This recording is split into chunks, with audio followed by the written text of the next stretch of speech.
और मेरे ऊपर उन्होंने इल्ज़ाम लगाया है कि मैं पैसे लेता हूँ।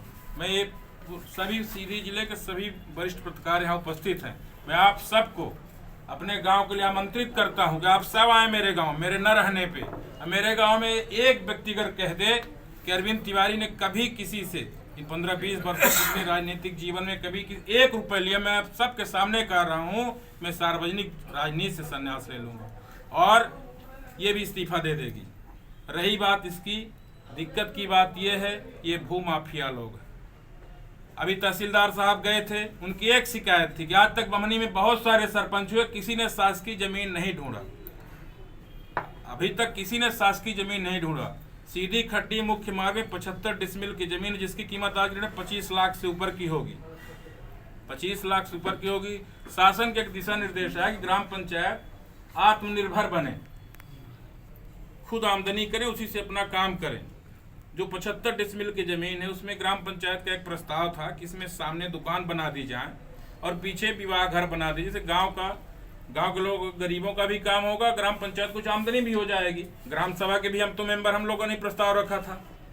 इसके लिए वहां पे ग्राम पंचायत द्वारा दुकानों का निर्माण, पैसा आ जाता है, दुकानों का निर्माण कराया जाना था। जब उन्हें पता चला ग्राम पंचायत द्वारा ये प्रस्ताव रखा गया है तो उन्होंने फटाफट उसमें 15-20 दुकानों का निर्माण कराया जाने लगा।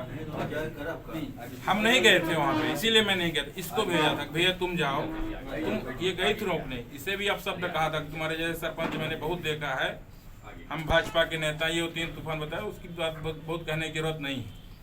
ये कहा, ये चली आई तहसीलदार, फिर ये यहाँ पे आई, SDM साहब को लेटर दी थी, उसमें उन्होंने स्टेज तहसीलदार साहब उनके सामने भी, उन्होंने तहसीलदार साहब के सामने कहा था ये उस दिन इसलिए नहीं गई, इसको तकलीफ थी कि मैं वहाँ जाऊंगी लोग कुछ कहेंगे, इसलिए नहीं गई। जब तहसीलदार जरा मेरी जरूरत नहीं है।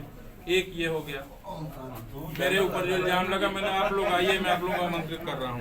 उन्होंने कहा है कि मेरी मौत हो जाएगी अगर शासकीय जमीन कब्जा छोड़ने से उनकी मौत हो जाएगी। इसमें मेरा क्या दोष है? क्या मेरा दोष है? क्या मेरा कोई दोष नहीं है।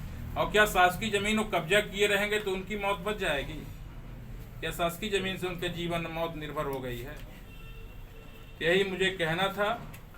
और मैं इतने और उन्हीं